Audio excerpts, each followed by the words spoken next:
fall under graft lang yan. Hindi naman po pwedeng plunder dahil hindi naman pera ng gobyerno yan eh. So, paano papasok ang plunder? Graft siguro, yes. Anti-graft, receiving gift. O ano, Boying, narinig mo ba yung sinabi nitong si Attorney Sal Panelo? Kasamahan nyo na yan sa usaping legal. Pero, binasag yung trip mong plunder case kuno na isinampa mo laban dito kaya Senator Marcoleta. Sabi ni Attorney Sal, it should fall under graft lang yan. Hindi raw pwedeng plunder dahil hindi naman pera ng gobyerno ang pinag-uusapan dito sa issue nga nitong si Senator Marcoleta. Bakit? Pilit na pilit mong ikinakabit ang plunder, Boying. Para ba magmukhang mas matindi yung kaso?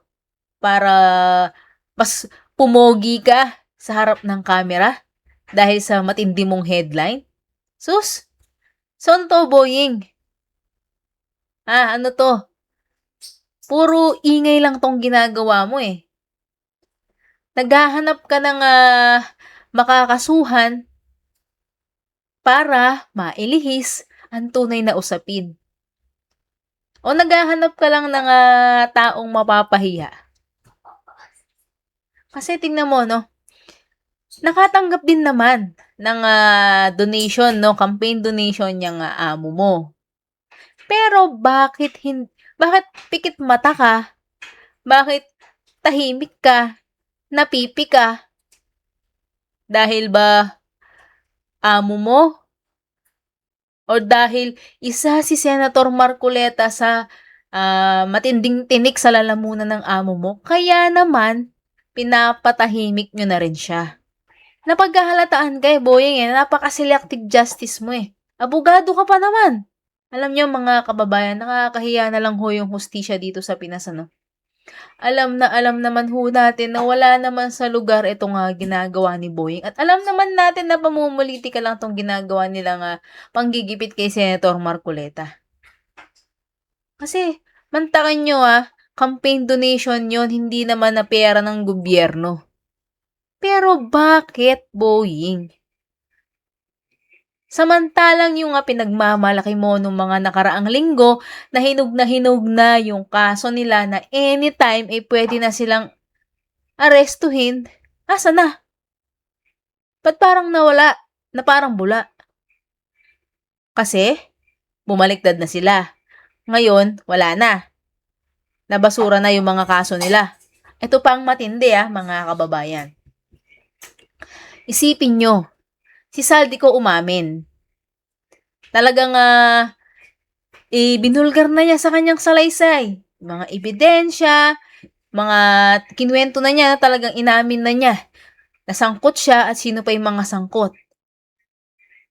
Tapos, marami na ring ebidensya na sumasampal sa pagmumukha nila na sangkot itong si Martin Romualdez. Ngayon, ang ending, na basura. Na ano yung kaso para sa kanila? Wala na. Parang si Bunuan din, mga kababayan. Yan secretary pa yan ng DPWH. Tapos ngayon, talagang pinagloloko nyo ng taong bayan. Gagawin yung state witness? Samantalang hindi katakataka na yan si Bunuan sangkot kasi nga secretary Inuutusan niya ni Bongbong Marcos. At dadaan sa kanya ang mga transaction dyan sa DPWH. Tapos, mababasura lang yung kaso niya at magiging state witness siya. Napakatindi mo naman, Boying. Tapos itong si Senator Marcoleta na talagang gustong tumayo at ipaglaban itong pag-iimbestiga sa flood control. Ayan, ginigipit nyo. Kinasuhan nyo. Diba? Harap-harapan nyo na lang kaming pinaglololoko. Kayo ng amo mo, kayo mga alipores netong si Bongbong Marcos. O bueno mga kababayan nito. Lipat muna tayo dito para mawala ng medyo kaunti ang init ng ulo natin Ito kasing si Anti-Claire, mga kababayan. Hindi ko alam kung itong si Auntie Claire, ba't parang laging lutang, no? Kung magsalita, mga kababayan. Ang sabi ho niya kasi, siguro po talaga ay pinlano na magkaroon ng surprise rally. Itinago. Ba malamang. Ngayon, nag-rebat naman itong si ex-congressman Kiko Barsaga. Siyempre, itatago yan. Kaya nga, surprise Tumpak, Auntie Claire. Di hindi na surprise pag in-announce nila. Bakit? Nagulantang kayo sa surprise rally ng INC? Nagulantang kayo kasi napakaraming taong nagpunta? Bakit? Yung amo mo nangangatog na ba? Naiihi na ba sa salawal? At natatakot na baka anytime soon, mapatalsik na yan. Alam nyo, mga kababayan, minsan talaga sinusubok tayo ng panahon, no? Sinusubok ng panahon yung pasensya natin. Tulad na lang dito kay Auntie Claire. Hindi ko alam, no?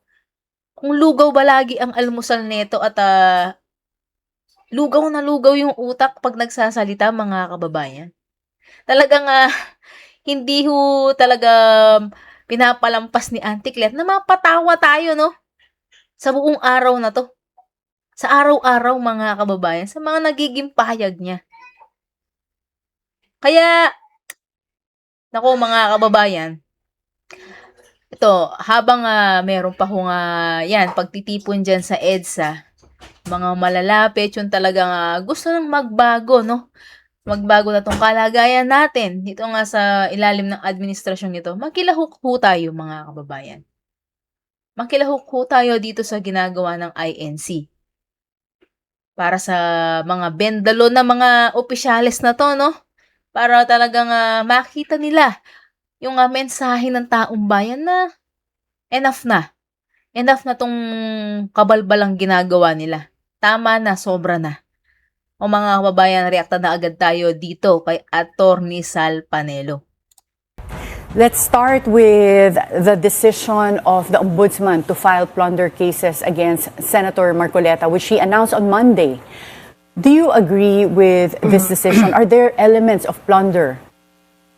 Well, actually, I cannot decide on that because I have not seen the complaint. But what I'm more interested in is that this same ombudsman said I think more than 2 weeks ago, said he would be filing cases against Senator Escudero, Senator Villanueva. What happened to that? Suddenly, it's another senator that he is filing a charge with. Bakit? Yeah. Dahil ba bumaliktad yung dalawa? Oh, but I want to talk about the plunder case against Senator Marcoleta. This is for the 75 million pesos that was Donation. donated to Senator Marcoleta by 3 individuals. And according to Assistant Ombudsman Nico Clavano, when I listened to his explanation, sabi niya meron daw kasing isang category ng plunder. They acknowledge that this is not in relation to public funds, that this was given willingly by private individuals, but they're saying na meron kasing isang category ng plunder na made of or that constitutes gifts to a public official. But my question is, as a lawyer, because when I read that provision, ang pagkakaintindi ko, it has to be in relation, kasi ang kasama niya sa sentence would be kickbacks, commissions, and in relation to government contracts. Does it fall under plunder if it's an outright gift or donation? Sa tingin ko, it should fall under graft lang yan. Hindi naman po pwedeng plunder dahil hindi naman pera ng gobyerno yan So, paano papasok ang plunder? Graft siguro, yes. Anti-graft, receiving gifts. Could it be that merong effort na hindi bailable yung offense na i-file? Hindi, yun na yun.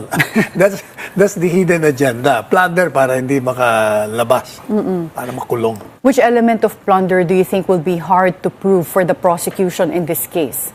Una-una, it's not even government money. Private money yun Kaya you have to prove a series of transactions leading to that. Paano nila ipuprove nila yun? Yeah, it's a combination or a series of overt acts. tumanggap lang ng campaign funds. O, ano pa? But one of the co-accused in this case na mafa-filean din daw is the donor, which would be Mike Defensor, apart from two other individuals. Do you think there's basis for their allegation na pina-filean sila because they're outspoken against this administration? I think it's quite obvious. They're hunting down, prosecuting, persecuting those who are very critical of the administration. Yun naman ang kitang-kita ng tao. That's why we have 1 million people there sa EDSA ngayon. Marcoleta has also pointed to a COMELEC ruling which says it's found that no election offense in his receipt of the campaign donations. How do you reconcile this COMELEC decision that Marcoleta is pointing to with the decision of the ombudsman to file a plunder case against him? May inconsistency kasi, di ba? Sinasabing walang case, and yet, parang ang dating sa akin walang case sa COMELEC, pagkatapos tinanggap mo yung pera, hindi mo dineclare. So, you are admitting that you received such amount, and yet you did not declare it. Baka may problema ka dun sa isang kasong yun. You mean to say, like you said, there could be a graft case in this. Yes. Kasi tumanggap siya ng ganitong pera pero hindi niya dineclare sa statement of contributions and Baka expenses baka dun or siya. SOSE, and then, or kung wala rin sa SALE niya, that can also be a source of liability. Pero ano yung dapat na approach dito ng gobyerno? And in your opinion as a lawyer, ano ba yung, kung merong mga offenses man, what should the O government hindi have file done? mo, if it's really graft, di mag-file ka ng graft. Let the court decide whether you committed a crime or not. Pero masyado kasing obvious na critic ng gobyerno ito. Tapos tina-target mo kahit na hindi plunder. Gusto mo i-plunder para ikulong mo. Na Yun ang non-bailable. obvious. Yun ang obvious. You mentioned earlier that merong mga statements in the past, si Ombudsman, that they will file cases also against Senator Joel Villanueva and Senator Chis Escudero. From Monday's press conference of the Ombudsman, sabi niya they're still doing case build-up. Yung Natatawa nga ako doon. You know, in my show kanina, sabi ko, excuse me, Boying. Sabi ko, when you made a statement regarding that, bigla ko naalala, ikaw ang dating Secretary of Justice, sabihin mo, you're not contented with the findings of DOJ, of which you were the head, and you're not contented with yourself. Di ba? Sila nag-umpisa mag-imbestiga sa DOJ. so are you O masyadong halata, in other words, tama na ang pagbabalat kayo ninyo. Kakantahan ko na kayo. anong Balat kanta? kayo pala. But sa palagay mo, hindi na itutuloy yung mga kaso against Senators Joel Villanueva and Chis Escudero just because they switched to the new majority? Yan lang, actually, hindi natin alam yan. Pwede na lang i-delay. Pero, maaalala ng tao yung mga pangako mo na papile na mo tapos nagkaroon lang ng switching ng political loyalties, hindi ka na gumagalaw. What about the decision to make former DPWH Secretary Bonoan a state witness? This was also announced by the Ombudsman on Monday. Ibig sabihin niya, wala silang kaso. Kailangan mo ng testigo. Basta ako, natatawa na lang ako sa kanila. Oo, pero hindi ba... Para sa impeachment yan 1,000 na yata dadali nila ng abogado. Ibig sabihin, wala kang kaso. So you're saying na yung pagdagdag din ng mga abogado sa prosecution is a sign of a weakness of their case, or what is your It's a interpretation? confession, you do not have a case. Or could it be na maraming ebidensya, kaya kailangan Naku, damihan anong yung lawyers? ebidensya? What kind of evidence do you have? Yun lang sa testigo Can you imagine you have the same common witnesses? Anong ibig sabihin yan? Kasi your witnesses are supposed to damage yung kalaban mo. Kinuha ng kalaban mo, di ibig sabihin, walang kwenta yung testimonya mo at gagamitin pa against you. So you're optimistic that the case against Vice President Sara is not strong? It will fail. And you're saying that with confidence. Why? Kasi obvious naman yung walang basis Kahit tingnan mo sa confidential funds, tingnan mo sa Ilgato, lahat puro wala. Na-discuss na natin ito ng ilang beses sa programa mo Talagang walang kaso Talagang the goal is to undermine Inday Sara, to disqualify her. Wala as a bang candidate. kaso? Kasi yung confidential funds, they also are It's calling not a final for... decision. What do you Okay, mean, not a hindi final pa, di decision? ba? Nagkaroon ng decision daw na irregular. Pero subject to, ano yan to appeal, review. At nag-file na sila. You mean by the Commission on Yes, Audit? paano ka makaka-file? What about yung mga assets and cash na hindi niya na-declare ni Vice President Sara sa kanyang salin? Sinasabi ng abogado niya na na-declare niya sa ibang ibang line. Hindi na-declare pa rin. So you're saying na pagka nagkaroon ng trial, you're confident that all of these will be clarified? Yes. Kasi tingnan mo why are you going to declare your assets kung hindi mo ma-justify yung legitimacy ng acquisition mo? Nilagay mo nga sa salin Hindi totoo na hindi nilagay. Pinaliwanag ng lawyer, hindi. Nilagay namin yung sa other assets.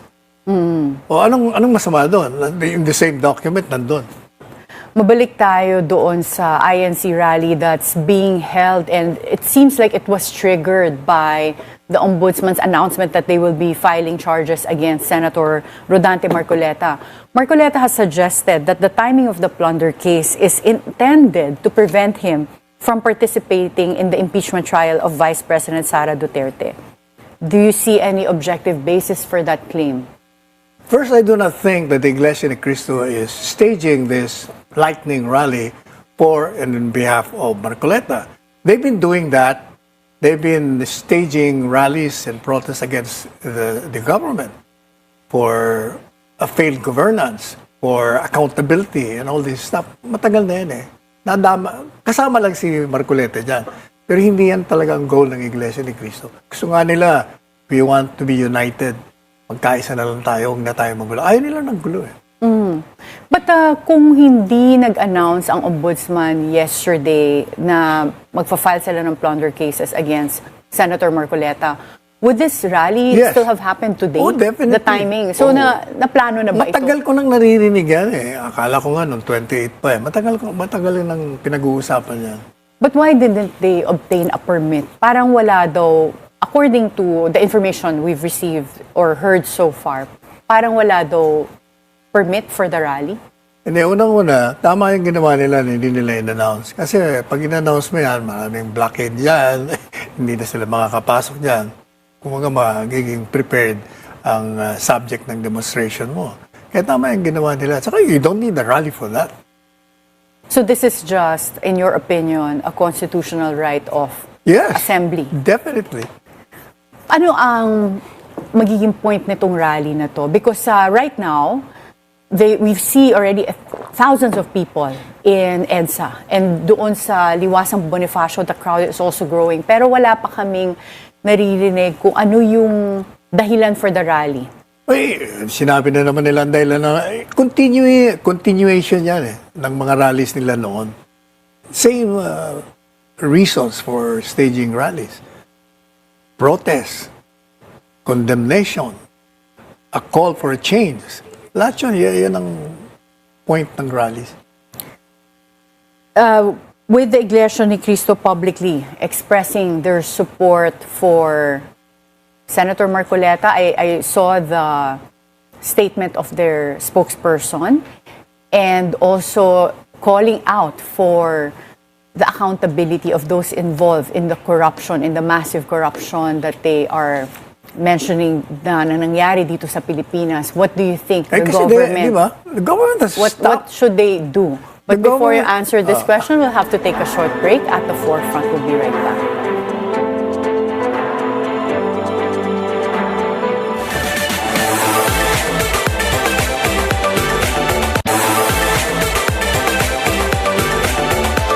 Welcome back at the forefront. We continue our conversation with Attorney Salvador Panelo.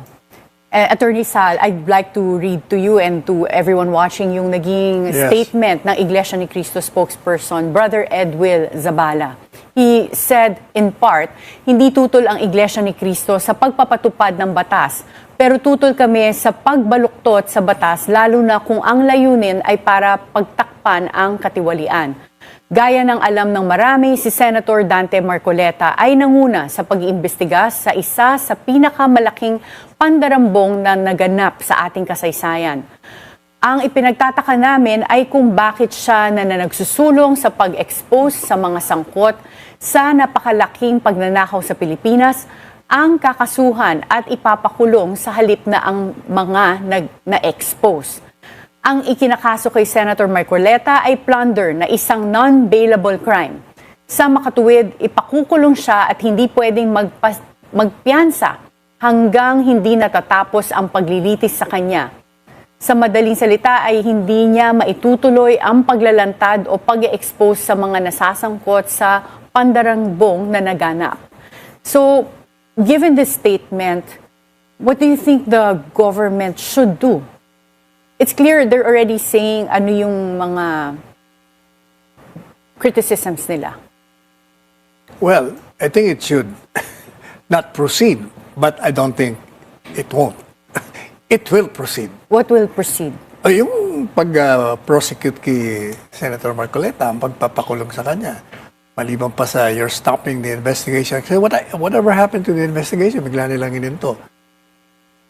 Ang nakikita ko pa dyan, konektado yun sa impeachment. Kasi hindi ba gusto nilang babaan yung threshold ng 2/3? 2/3 that para pag hindi that ka would normally be 16. Pag hindi ka makapag-participate, suspendido ka raw, babagsak yung magiging 14 na lang. Konektado lahat yan eh. But how do you think this will shape public opinion moving forward until the impeachment trial? Because it looks like the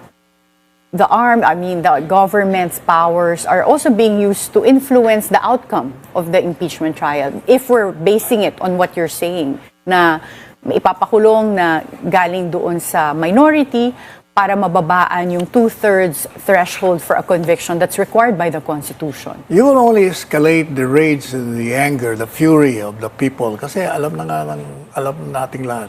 Nagalit na ang tao sa ginagawa ng administrasyon. Di ba, -15. Ang bagsak na ng kanilang rating. You mean is this the President's approval rating? Yeah, yung administration mismo, di ba? -15. Ibig sabihin, talagang there is a failed governance at ang tao is asking for a change. At sa halip na magkaroon ka ng pagbabago, lalo mong pinalalala ang sitwasyon. That's why people are so angry. They are almost on the verge of revolting.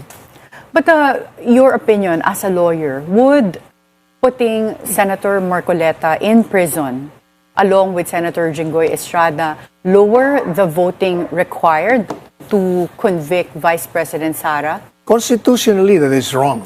The Constitution says it's 2/3, whether nakakulong ka o wala ka rito, yung 24 senador ka pa rin. So, para sa akin... You're saying 2/3 of all members, yeah, all members, of Senate? 24. So, 16. Saka isa pa, kahit pakulong mo yung 12, hindi nila makukuha yung 16 votes for conviction. So parang those that are absent are a type of abstention, No, parang gano'n. in your opinion. Pero what would it take for them to bring down the voting requirement? Would it just be the Senate impeachment court declaring that they have brought down the votes, or would the Supreme Court need to decide on this matter? Well, it's a constitutional issue, so it's the Supreme Court that is the final arbiter. And when it comes to the impeachment trial, you wrote an article that Senate President Win Gatchalian should preside over the impeachment trial even if he's not a lawyer. Yes, because you don't need to be a lawyer. You need only common sense, you need intelligence, you need objectivity, you need an unprejudiced mind. Ang nakikita ko siguro, baka tingin nila kay Gatchalian hindi nila kaya. Kaya hahanap sila ng kaya nilang i-manipulate. Kaya ng mga bumaliktad.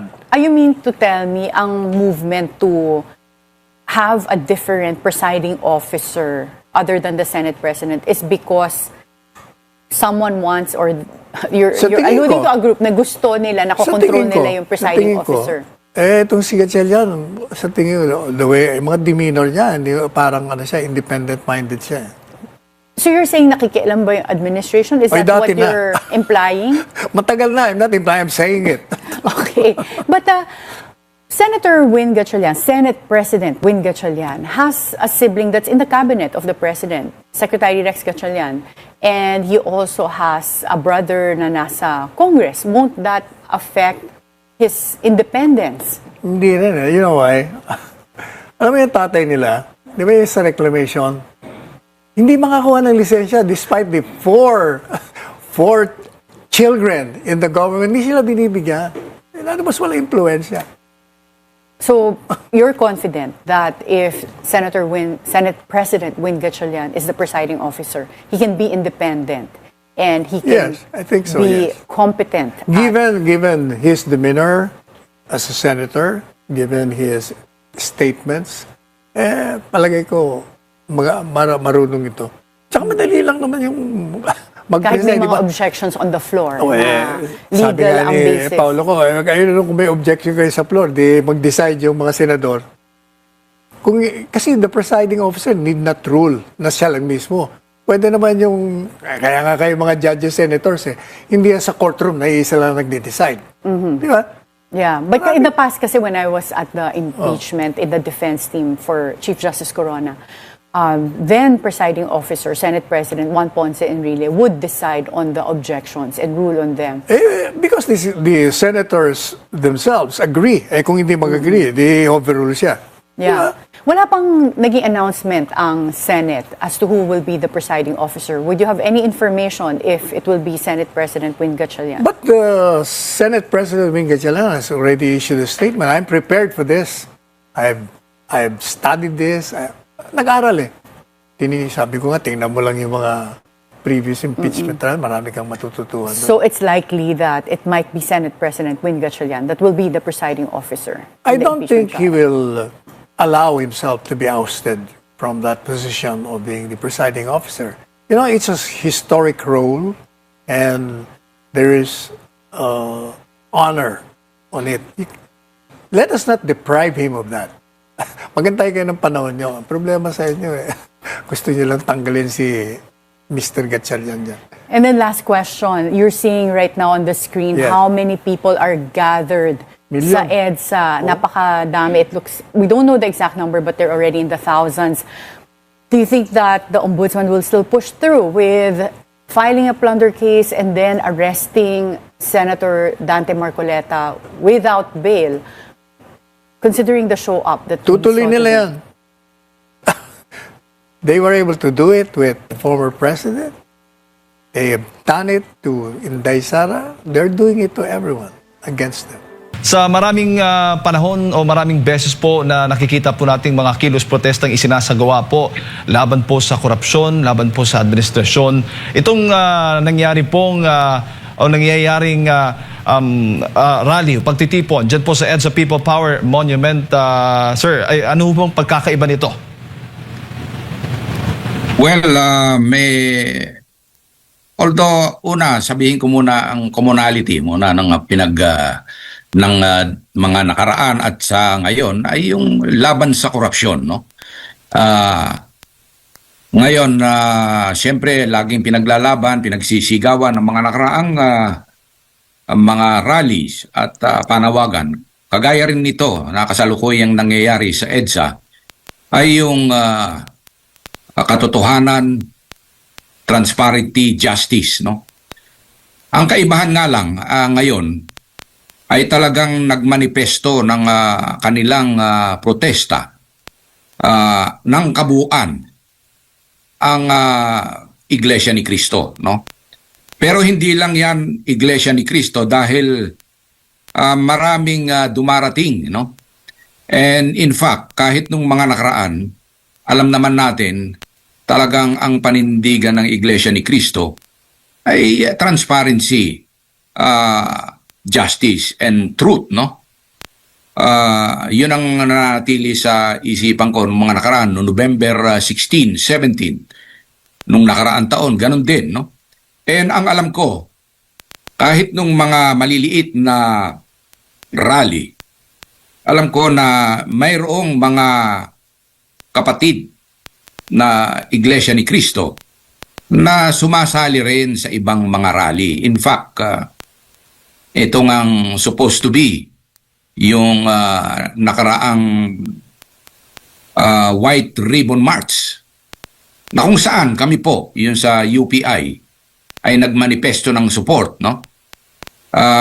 Kanya nga lang, nung pagdating ng D-Day, bago dumating yung pinaka-araw na gagawin ito noong June 28, ay nagpalabas ng mensahe yung bayan or bagong alyansa makabayan at ibang mga left-leaning groups na eksklusibo lang daw sa kanila. Na maling-mali. Hindi po eksklusibo ang panawagan ng katotohanan, ng justice, ng transparency, accountability sa ating sa isang grupo lamang, no? Hindi pwede po 'yon. Dapat po lahat po 'yan ay maging panawagan nating mga Pilipino. 'Yun po, no? Yan po ang masasabi ko sa nangyayaring ngayon at saka mga nakaraang rally. Opo. At batay na rin sa naging pahayag ng INC, ito'y bilang suporta na rin kay Senator Rodante Marcoleta at bilang protesta doon sa tangkang o nakatakdang paghahain nga ng kaso, plunder case, laban po sa senador. Ano ho yung mga nakikita po ninyong senaryo kung sakali man po na matutuloy itong pagsasampa ng kaso at kung sakali man ay aarestuhin at ipakukulong itong si Senador Marcoleta? Unang-una, gaya ng sinabi ko kanina, ilink ko lang, no? Ang panawagan ng bawat Pilipino dapat ay accountability sa ating mga public officials, no? Pero dapat po ay maging patas po tayo, no? Alam naman po natin, ba't ko sinabing patas? Kasi nagiging selective po ang hustisya sa ating bansa, no? Lalong-lalo na itong Marcos regime, no? Itong regime ni Marcos ngayon, na kung saan ay talagang kitang-kita ang prinsipyo ng bend the law, no? Usong-usa na po yan, yung bend the law sa kanila. At saka yung selective justice. Nakita naman po natin, marami pong mga Pilipino at ang mga ano pa nga dyan, mga dating sundalo na nag-reveal ng kanilang mga nasaksihang talamak na pagnanakaw sa ating kaban, no? Yan po yung mali-maleta, no? Na hindi lang po daang milyon, kundi sa span ng mula nung 2023, doon sila nagsisimulang mag-reveal, no? Hanggang sa ngayon ay talagang umabot na ng trilyones yan. Although sa mga report ay 800 plus billion, no? So, okay lang naman po na magkaroon tayo ng ganyan yung accountability. Pero dapat po'y hindi selective. Dapat po'y talagang tunay ang adhikain. Kaya hindi po natin mayaalis sa ating mga kapwa Pilipino. Hindi lang po ng Iglesia ni Cristo. Karapatan po nila na maglabas ng kanilang hinaing. Pero ang pinaglalaban nila ngayon, hindi lang naman po although nakatutok po sila kay Senator Marcoleta, pero alam naman po natin na pangmalawakan po ang kanilang ninanais. Biktima lang po, isa lang po siya sa mga maraming biktima. Yung aming leader, si retired General Romy Puques, nagsasalita ng maayos na talagang for transparency po ang tinutukoy niya at ng aming mga group at ng nakararami Pilipino. Pero ano po ang ginagawa? Ginigipit, kinasuhan, inciting to sedition nung nakaraang taon at patuloy pa ngayon, no? Yan po, okay naman po na magkaroon ng accountability, pero dapat po ay fair. Yun po. Opo. Umaasa pa rin ho kayo na at ang grupo po ninyo na yung gobyerno po natin sa ilalim po ng pamumulo ni Pangulong Bongbong Marcos Jr. ay nakikinig sa mga panawagan po ninyo at tulad na lamang nitong pagtitipong ito dyan sa EDSA People Power Monument. Umaasa pa rin ho kayo na tutugunan ng Pangulong Bongbong Marcos Jr. Kasama po ng lahat po ng nasa ilalim po niya yung mga panawagan ngayon ng mga kababayan natin o ng taong bayan sa sinasagawang rally dyan sa EDSA? Well, lahat naman po may posibilidad na gumanda ang sitwasyon, no? Actually, nandoon ako sa direksyon na malaking pag-asa dati. Ngayon ay halos nawawala na, pero hindi pa rin ako nawawala ng pag-asa. Although sa aming mga kasama at sa karamihan ng ating mga Pilipino, marami po ang nawawalan ng pag-asa. Pero ako po, sabi nga nila, habang may buhay, huwag mawawalan ng pag-asa. Kaya nga ako, na sa edad ko na 68 years old na, sabi ng mga anak ko, sabi ng mga kaibigan, bakit ka pa sumasama dyan? Dapat retired ka na, nandiyan ka lang namamahinga sa inyong tahanan, kasama ang iyong pamilya. Sabi ko, well, pwede mo na mapagsabay niyan, nakasama mo ang iyong mga mahal sa buhay, pero sa akin, hindi ko maatim na ako, nagserbisyo ako ng 34 years sa military, tapos another 9 years sa public service. So 43 years po akong malinis na nagtrabaho. Pero eto ngayon ko lang nakita itong gantong katalamak na pagnanakaw. Trilyon po sa bawat budget po natin. Ay hindi lang po, practically 1/3 ang nawawala sa budget ng ating Pilipinas na minamahal, no? So, biruin mo, trilyones. Ngayon, nag-increase na naman po sila ng 7.2 billion. Nagdagdag ng 500 billion. Trillion ang ibig ko sabihin, no? 7.2 trillion para sa 2027. Saan na naman po pupunta yung additional na 500 billion? Ay, napakatindi po. So, hindi naman po ako nawawalan ng pag-asa. Kaya patuloy kaming sumisigaw sa malinis na pamamaraan, sa tahimik. Of course, ang tao ay ang pasensya ng taong bayan ay may limitasyon. At naobserbahan na po natin yan nung mga nakaraang taon, noong 1986 at mga ibang panahon pa. At eto ngayon, dapat ang panawagan ko kay Pangulong Marcos, gawin niya ang talagang para sa bayan. Yung mga ninakaw, ang problema, yung mga ninakaw, biruin mo si Secretary Bunuan, gagawing state witness. Samantalang isa siya sa mga most guilty. Siya ang head ng secretary. Sa command responsibility pa lang, hindi siya pwedeng mawala. Tapos gagawing state witness, saan ka naman nakakita ng mga ganyan? Nung sinabing sila Diskaya ang gawing state witness, tinanggihan agad nila, sabi nila, most guilty. Hindi po sila ang most guilty. Biktima rin po sila. Of course, kumita sila. So, panawagan ko sa ating gobyerno to at sa lahat ng mga institusyon, huwag po kayong paggamit sa mga corrupt na politician, sa ating mga namumuno na walang ibang hinangad kundi kayamanan, kulimbatin ang ating kaban ng bayan. Mag-isip po tayo. Hindi po ito fake news. Talaga pong winawalang hiya tayo ng gobyernong ito. Kita mo naman po natin, wag na po tayong magbaangan. So patuloy po ang ating laban at sumali po tayo dito sa panawagan ng ating mga kapatid na Iglesia ni Cristo at kasama na rin po ng taong bayan. Kahapon po, nandoon po ako, talagang nanakit ang aking dahil naglakad kami papunta doon, no? Of course, hindi kami magsasalita doon, although na-interview ako doon. Kanya lang talagang nandoon makikita mo. Hindi lang po ito ang Iglesia ni Cristo. Taong bayan po ito. Hintayin nyo lang po, aabot po yan ng milyon.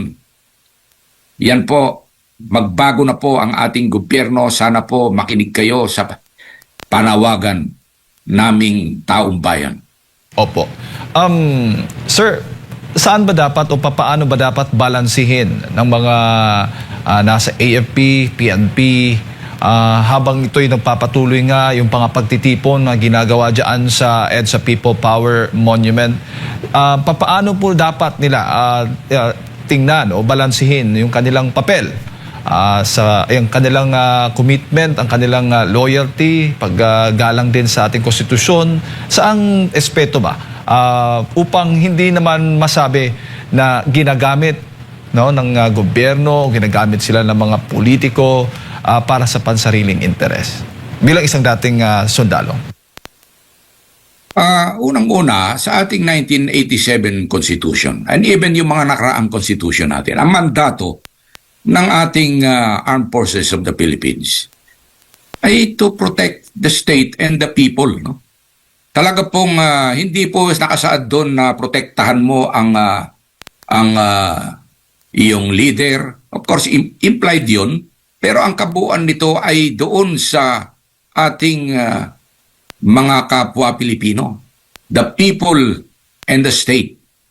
And all authorities, tandaan ninyo, emanates from the people. No? Kaya kung sinabi ng ating taong bayan, dahil pinahiram lang natin ang ating power sa mga inelect nating mga leaders, ay pwede po natin itong bawiin. Of course, ang inaano ko po ay sa magandang pamamaraan, kagaya nito, through people power. At hikayatin natin na mag-resign si Marcos at ang mga tiwaling opisyales. Although alam natin na hindi yan bababa. Kaya kailangan ipakita natin dito. Ngayon, sa sundalo. Sa amin po, na kami mga sundalo, although retired na ako, nakabaon pa rin sa aking puso at isip na mission-oriented kami. No? Mission-oriented in the sense na yung highest mission namin is to protect the people and the state. At saka nakasaad po sa ating mga pinanumpaan, hindi lang po sa amin, mga military, no? Kundi pati sa mga public servants, na sumunod lamang at tatalima lang po tayo sa mga legal na kautusan. So, alam natin ang mga ginagawa nitong kapulisan at ng armed forces ay sumusunod lamang yan. Pero once na mga illegal na ang ginagawa ng ating mga namumuno, mga tiwaling namumuno, nagnanakaw, nag-aabuso, nagsasabing may justice pero selective po, hindi po pwede yan. Dapat po pag-isipan ninyo ang borderline dito na pagka ang threshold ay umabot sa panahon na ano na to? Laban na to sa taong bayan. Mali na ang ginagawa. Dapat mag-decide sila. Saan ba kayo kikiling? Sa taong bayan ba? O sa mga utos? Maling utos ng mga may autoridad. May authority sila pero nawalan sila ng legitimacy. Iba po yung sinatawag na legitimate, na legal at legitimate sa mata ng bayan. Iba po yun. Ang ginagawa nila, yung legal, binabaloktot po nila para maging pabor sa kanila. Gaya po ng ginagawa nila ngayon. Namimili sila ng kakasuhan. Nung sinabi nila, oy, Senator Villanueva, Senator Chis Esquedeto, lumipat na kayo dito sa minorya para maging majority na ulit ang senador. Itong kay Soto, kay Gatchalian. Anong ginawa? Dati, kakasa na raw. Ipapail na. Pero ngayon, dating hinog. Ngayon, naghahanap pa raw ng ebidensya. So, selective justice po. Ang layo. So, mga illegal po yan na ginagawa nilang legal. And I advise lahat po tayo, mga Pilipino, na gamitin niyo po ang inyong logic, ang inyong common sense, ang inyong kaalaman. Kahit hindi kayo lawyer, alam po natin yan, may mga common sense po tayo. Alam po natin ang legal, ano ang bend the law, ano po ang illegitimate. So, yun po ang advice ko. Wariin niyo po. Opo. Be discerning. Opo. Opo. Bago ko lang pasok kay partner at Mar, sir, bilang marami po kasing mga nakikita po tayong mga pahayag, no, ng mga ilang opisyal na tinatawag na mga destabilizers, yung mga nagsasabing mag-resign na si Marcos Jr. at maraming iba pa. Ano pong pakiramdam po ninyo na ganun po ang tingin, no, ng ilang mga opisyal pa ng gobyerno sa mga taong tulad po ninyo, sa mga taong nananawagan na itigil na ang korupsyon? Alam nyo, hindi ano eh. Ang panawagan na mag-reform, mag-resign, ay hindi po a form of destabilization. In fact, sa ibang bansa, lalo na sa Japan, and lately, sa Europe, nakasuhan lang o na-charge lang ng kahiyahiyang hindi pagnanakaw, kundi sa pananaw nila ay kahiyahiya. Nagre-resign po sila. Sa atin, ang kakapal po ng mukha ng ating mga politician, ng ating mga public servants. Although hindi ko nila lahat. Pero alam na po natin ang tinutukoy natin sa House of Representatives. Ay, dapat nga po talagang sila yung nagsisimula na mag-resign. Hindi po kinakailangan na manawagan ang taong bayan na sila yung mag-resign. Kaso ang problema, wala na po tayong delikadesa.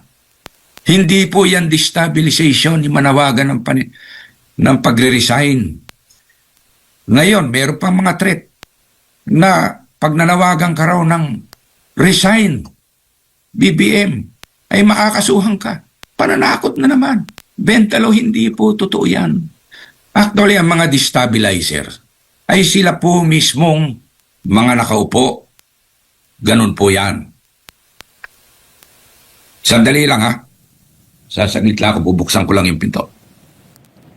Opo, yan po si retired Brigadier General Carlos Kita, mga kapartners, ang ating nakasabalikan lang po natin siya. Kaugnay, yan po yung kanyang pahayag. Kaugnay nga ng nagpapatuloy na kilos protesta o pagtitipon dyan po sa EDSA People Power Monument. Samantala, tahasan namang bineweltahan ni Attorney Harold Respicio ang mga paratang laban kay Senador Dante Marcoleta kung saan nilinaw nitong hindi krimen o paglabag sa batas ang tinanggap na pondo ng senador dahil galing ito sa mga pribadong kaibigan at hindi sa kaban ng bayan. Narito ang balita ni Prince Tripoli. Libo-libong taga-suporta at mga miyembro ng Iglesia ni Cristo ang nagtipon sa EDSA People Power Monument nitong Martes, Hunyo 30 bilang pagpapakita ng puwersa at suporta kay Senator Dante Marcoleta. Ito ay matapos i-anunsyo ni Ombudsman Jesus Crispin Remulla noong Lunes na tuluyan na ang sasampahan ng kasong plunder ang senador sa Sandigan Bayan. Kasabay nito ay binuweltahan ni Attorney Harold Respicio ang mga paratang at ipinaliwanag kung bakit hindi maaring ituring na plunder, indirect bribery o paglabag sa batas ng COMELEC ang tinanggap na pera ng senador. Ngayon po, masama na po bang tumanggap ng pera mula sa mga kaibigan sa side ni Senator Marcoleta? Hindi po. So hindi po iyon plunder, hindi indirect bribery kung by reason of office ang dahilan ng pagbigay ng pera. By reason of potential candidacy at that time, galing sa mga kaibigan. Hindi po pera ng taong bayan at hindi dahil isa siyang congressman at the time. Dahil potential natatakbo siyang senador at that time. So hindi pasok sa plunder, hindi pasok sa indirect bribery, hindi rin nga pasok sa COMELEC offenses, kaya hindi siya kinasuhan ng COMELEC. Nilinaw ni Respicio na hindi pa simula ng campaign period noong natanggap ang pera. Base sa jurisprudence o mga nakaraang desisyon ng korte, hindi pa maituturing na opisyal na kandidato ang isang tao bago ang nakatakdang panahon ng kampanya. Sa makatuwid, hindi ito obligadong i-report bilang campaign donation.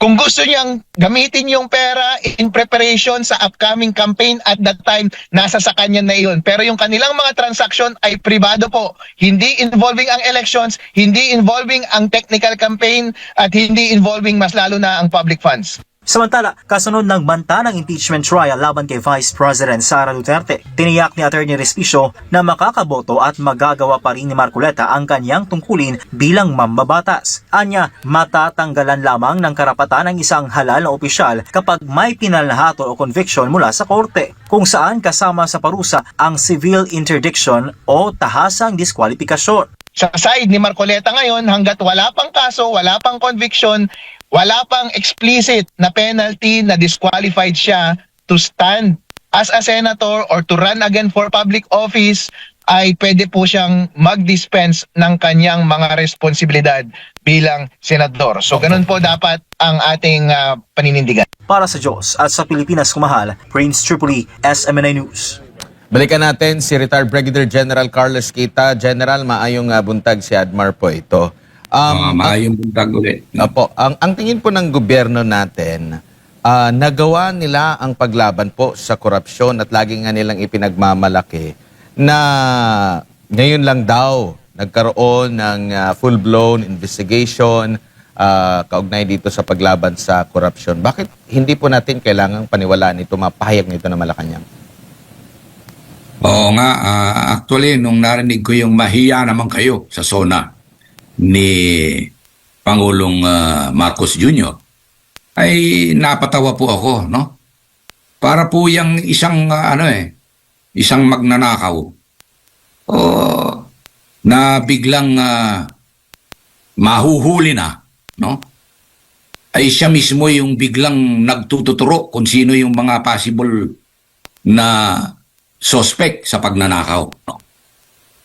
So, normal po yan na mga behavior ng isang tiwali o isang, of course, puro allegation to dahil kailangan pa patunayan. Pero klaro naman po na yung approval pa lang ng ating GAA mula 2023 hanggang sa kasalukuyan.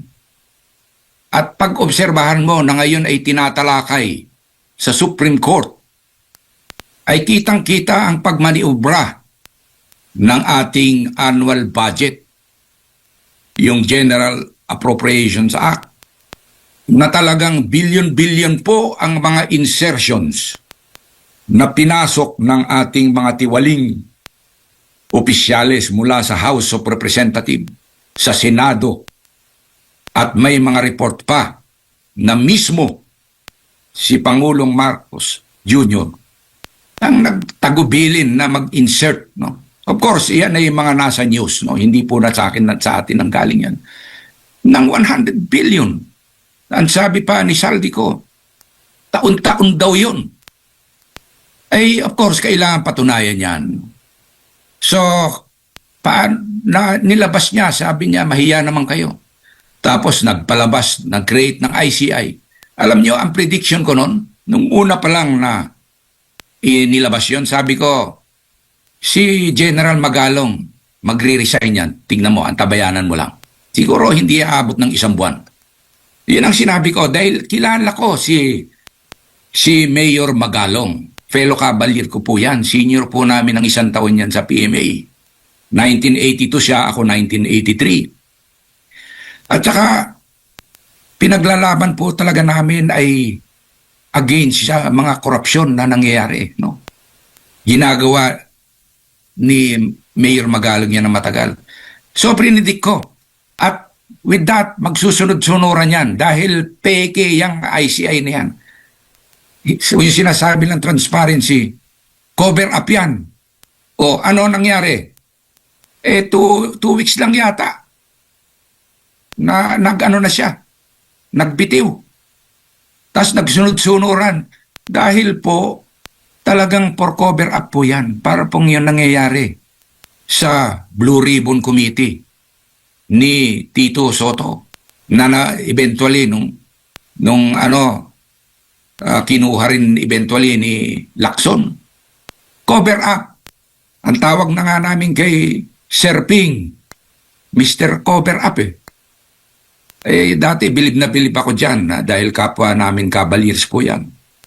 Pero sa ngayon wala po. Marami pong kung nangangarap si Senator Ping na maging presidente pa, malabo po siya.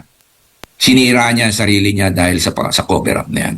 Opo. So, yun po ang aking masasabi. Opo, General, meron pong pahayag ang Malacanang kamakailan na posibleng maibalik na sa 2027 budget, which is ngayong taon yan hihimayin, ang pondo para sa, or budget para po sa flood control. Ano po ang nakikita nyo dito? Kasi alam natin na ang isang taon bago ang eleksyon year, sinasabi nga ng ilan na ang budget nito ay election para sa budget para sa election, no? Meron pong pinagkakaabalahan ngayon ng ating Kongreso, lalo na dito sa usapin po ng impeachment. Kayo po ba ay kumpiyansa na mahihimay ng husto ang gagawin na namang pagbabudget ng ating gobyerno po? Well, sa record ng ating pamahalang ito, ay medyo delikado na naman yan. No? Kasi po kaya gustong-gusto nila yung mga flood control projects. Biruin mo, yung mga baha ngayon, yun pa ngayon ang ginagamit nilang justification na created nila, no? Na supposed to be, wala yung mga baha na yan kung talagang napatupad nila yung kanilang flood control projects ng mga nakaraang taon, no? Ay yung pa ngayon ang ginagamit nila dahil nagbabaha nga. No choice ang gobyerno. Dahil talagang kailangang i-address yan, no? Kailangan gumawa ng pamaraan. Pero, dapat po kung mag-i-implement, dapat po nagpa-participate po ang mamamayan. Hindi lang po sa implementasyon, pati po sa audit. Dapat po merong tatawagin tayong citizen participatory audit. Meron po ngayon yan na ginaya ng ating COA sa ibang bansa. Pero nung ni-research ko yung existing citizen participatory audit natin ng COA, hindi po siya sa lahat ng step involved yung citizens. Meron lang po, halimbawa, meron siyang step 1 to 5. Hindi ko sinasabing hanggang 5 lang, ano. Biruin mo, yung existing natin. Sa step 1, kasama ka. Step 2, kasama ka. Step 3 and 4, hindi ka kasama. Step 5, kasama ka. So, blind pa rin ang ating mamamayan. Hindi po gaya ng sa ibang bansa. All throughout, involved ang citizens sa tinatawag na citizen participatory audit. So, una po yan. Dapat po, yung ating citizen participatory audit ay talagang from step 1 hanggang sa matapos, kung ilang step man yan, involve ang citizens, no?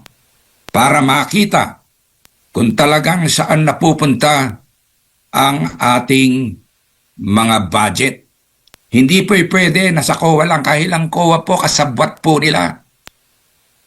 Ang COA, naobserbahan ko po yan, sila pa po ang mga nagtuturo, sir, ma'am, baguhin niyo to, baka masilip kayo.